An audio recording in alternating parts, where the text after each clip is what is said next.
Hey, it's Zach, and Emily's here with me. Welcome back to Constructive Feedback. Give it, receive it. We're here with real stories, clear language, and zero drama. If this helps you, tap subscribe and turn on notifications. Thanks, Zach. Today we're talking about how to share and handle feedback at work and in class without hurting feelings or losing the main point. Think useful phrases, friendly tone, and small changes that make conversations easier. Quick story. Last week I told a designer, "This slide is confusing." I meant to help, but her face fell. I paused, took a breath, and tried again. I like the visuals. Could we highlight the key number so the message pops? Same goal, different tone. She smiled, suggested a bold color, and the meeting turned collaborative. That tiny switch, from judgment to curiosity, saved the day. That reminds me of a class presentation I gave. A teacher wrote, "Be clearer." Ouch. I wanted to defend my choices. Instead, I asked, "What part felt unclear?" He said, "The example." I paraphrased, meaning I repeated the idea in my own words to check understanding. "So, the example didn't connect to the point?" He nodded. I swapped it, added one short sentence, and the next review went smoothly. So here's the plan for today. Real stories from work and class, simple language you can use immediately, and a few small frameworks to keep you calm. We'll focus on softening suggestions, asking clear questions, and answering without sounding defensive. When I say constructive, I mean helpful, not hurtful. It builds something. And tone is how your voice feels to the listener. Warm, flat, excited. Sometimes the same sentence can feel totally different just because of tone.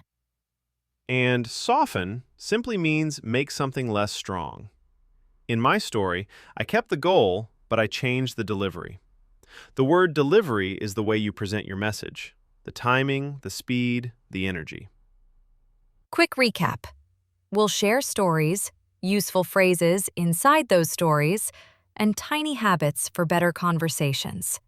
While you listen, picture one chat you need to have this week. Ready? Let's dive into our first real example.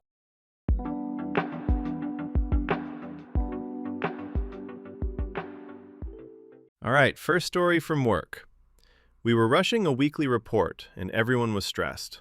I skimmed a draft and typed on Slack, "This report is all over the place." Too direct. The analyst went quiet.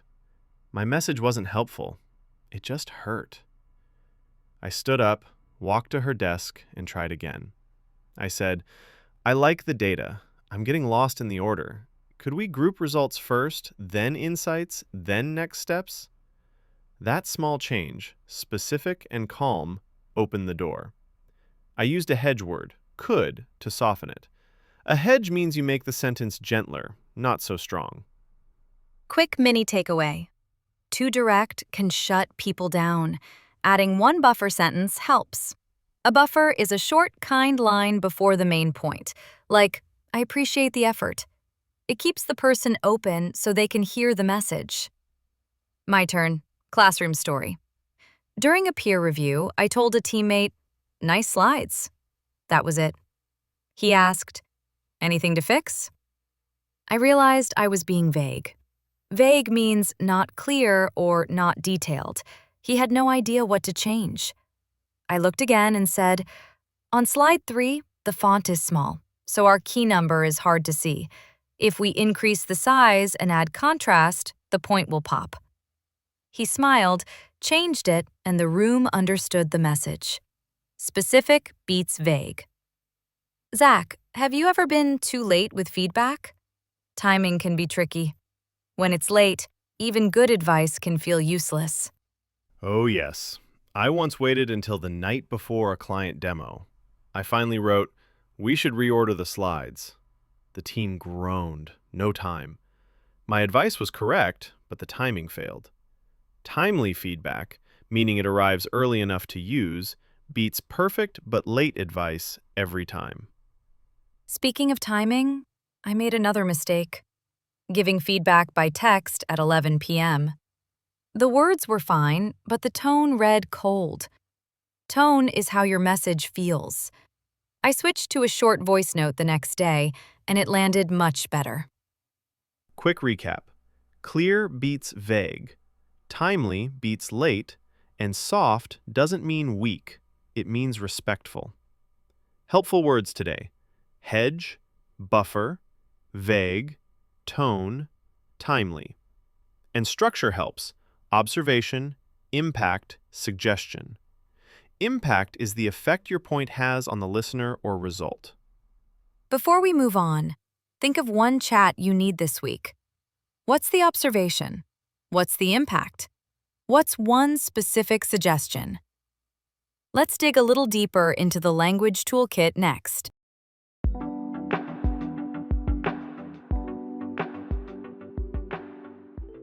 Toolkit time! When I need to give feedback that feels kind and useful, I start with softeners like could and might. Yesterday on our app team, I told a developer, I noticed the welcome screen loads slowly on older phones. Some users might close the app. Then I added, one idea is to compress the image. Next step could be testing on a low-end device. He didn't freeze, he nodded and jumped into solutions. Let's give that a shape. My go-to is a simple three-part flow: observation, impact, suggestion. Observation is the neutral fact you see. Impact is why it matters. Suggestion is one clear way forward. This flow keeps me from sounding bossy. It also helps the other person understand the why, not just the what. Quick story. A colleague's email campaign had a great headline but a cluttered body. I said, I noticed the main paragraph repeats the same benefit. That's the observation. It might reduce clicks because readers get tired. That's the impact.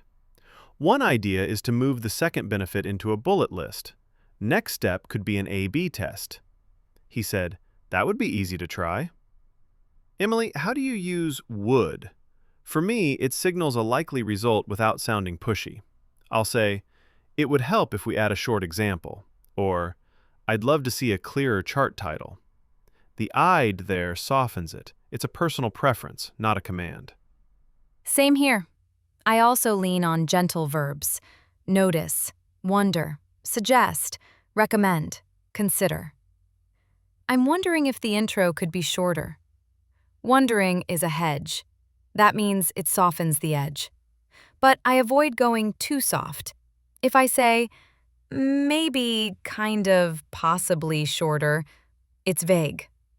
I try, could we cut 2 sentences? Soft but specific. In emails, a small structure helps. I write, I noticed X during the demo. It might confuse new users because Y. One idea is Z. Next step could be testing with 2 people. Then I add a door opener. Would you be open to trying this? That question respects choice and keeps collaboration alive. I almost sent a harsh line last week. This chart is wrong. I caught myself and rewrote.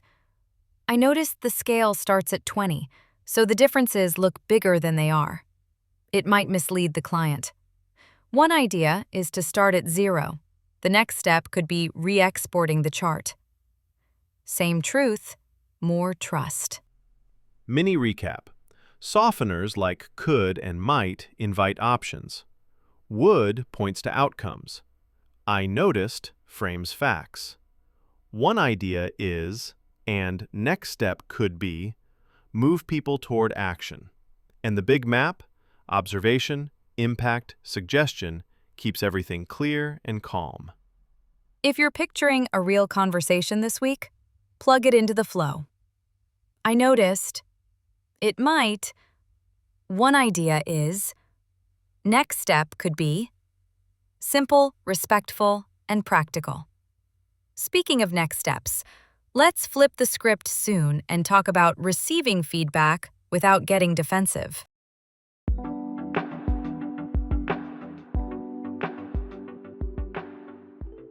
Let's switch to receiving feedback. I used to push back when someone said, "This part isn't clear." Now I pause, take a breath, and ask one targeted question. Which part feels unclear? Then I paraphrase, say it in my own words. So the example is off. That opens space to fix it. Last month, my workshop review said, "Too long." My first emotion was defensiveness. I acknowledged the point. "Thanks for the signal." Acknowledge means show you heard it. Then I asked, "Where did it drag?" He said, "The Q&A." Clear direction arrived the moment I asked. I summarized action items out loud. Trim Q&A to 10 minutes. Add one example to the intro. Share slides earlier. Then I set a follow-up. "I'll send an updated agenda tomorrow. Can we check again Friday?" Follow-up means a later time to review progress. The comment turned into a plan. My small formula is 5 steps. Pause, paraphrase, probe, plan, confirm. Probe just means ask a focused question, like, what outcome would you like? Plan is the specific changes. Confirm is the timeline. That path moves me from defending to solving. When I miss one step, I notice confusion rises fast. What about harsh feedback? I try to filter it. Keep the signal, drop the sting. Sting is the hurtful tone. I'll say, "If I hear you right, the pacing dips in the middle." Then I ask, "What would success look like at minute 10? Now we're designing together.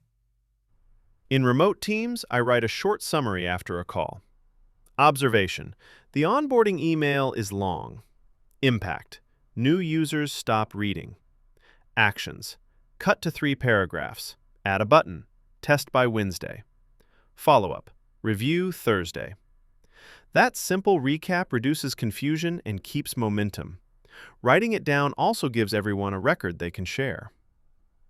Remember, acknowledging isn't agreeing. I can say, "I hear your point about the visuals," and still add, "I'd like to keep the brand colors, and I'll boost contrast for readability." It shows respect and offers a concrete next move. Quick recap: clarify with questions, paraphrase to confirm, acknowledge before deciding, summarize action items, and schedule a follow-up. Small moves build big trust. Next up, we'll shape the sound of feedback, how stress and intonation can make the very same words feel kinder.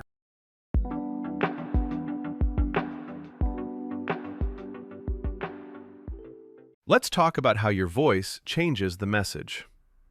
In a budget meeting, I said, "We need to change this," with a flat tone. It sounded like an order. I tried again with a small pause and a gentle fall rise. "We could try a simpler layout?" Suddenly, it felt like an idea, not a command. Stress matters too. Stress is the word you emphasize. I told a teammate, "I think we could try a smaller test." When I stressed could, it sounded open. We have options. When I stressed try, it sounded more energetic. Let's take action. Same words, different feel. Pausing is powerful. In a call, I said, "I like the concept. I'm getting lost in slide 3. That tiny pause kept everyone calm and ready to listen. Pace, the speed of your speech, also signals respect. Fast can sound stressed. Steady feels confident. Word choice and voice travel together. I once started with "actually," and it sounded sharp. I softened it by changing both words and tone. I'm thinking we might highlight the result first. Might is gentle, and the fall rise shows I'm inviting ideas, not shutting anything down. Here's a simple map. A falling tone usually sounds final. Let's move it to slide 1. A rising tone sounds like a question. Move it to slide 1.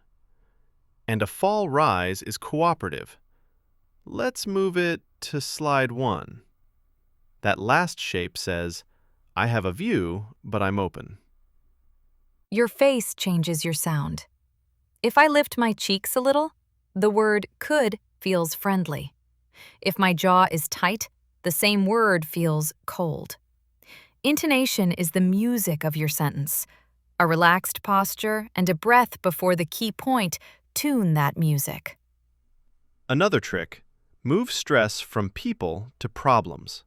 Instead of, you missed the deadline, I focused on the issue. The timeline is tight, so the launch feels risky. No blame in the voice, just facts, then a calm suggestion. The team leaned in instead of pushing back. Microscript I use on video calls. I really like, I'm concerned about, fall on the concern to show clarity. One idea could be, with a fall rise to invite input. 3 moves: praise, clear concern, open suggestion. Quick story. A client sounded tense, so I slowed my pace and let sentences land. I said, I noticed the numbers jump. It might be the sample size. The soft might and the gentle rise kept it collaborative. We solved it without drama. Mini recap. Tone shapes meaning. Stress shows focus. Pausing gives space. And word choice supports your voice. If you tweak just one thing this week, try a small pause before your main point and a fall rise on your suggestion. Speaking of that, let's move into some quick role plays next.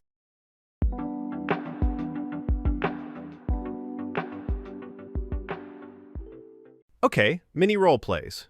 2 quick scenes, a workplace update and a classroom project. Listen for the flow. Observation, impact, suggestion, plus a clear next step. I'll take the first one. Workplace scene. I'm talking to a designer. I say, I like the visuals, the color story is strong. I'm getting lost in slide 2. She asks, what part? I continue, I notice the key number is buried in the corner. It might confuse busy readers who only scan. One idea is to bring that number into the title and move details into the notes. Next step could be testing 2 versions by 3 p.m. Would you be open to that? She says, yes, I can do it now. Clear, calm, specific. Nice. 2 nuggets there. Buried just means hidden. And would you be open to is a door opener. It invites choice. I liked the steady pace and the pause before the suggestion. Pace plus soft words equals trust. Classroom scene. Peer review for a group talk.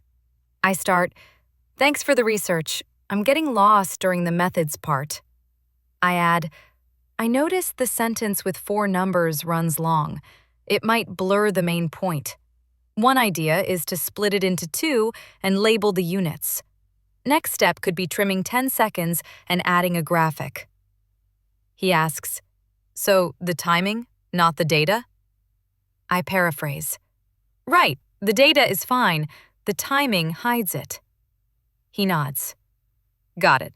2 sentences, a label, a small graphic. What worked? You acknowledged the effort, clarified the impact, and stayed concrete. Paraphrase means restating someone's idea to confirm it. If you're picturing a real chat this week, map it. I noticed, it might, one idea, next step. Quick recap. Scene 1 used a door opener and a time box. Scene 2 used paraphrase and labels. Keep the tone steady. Aim for one clear action and leave the door open. Up next, we'll wrap with final advice.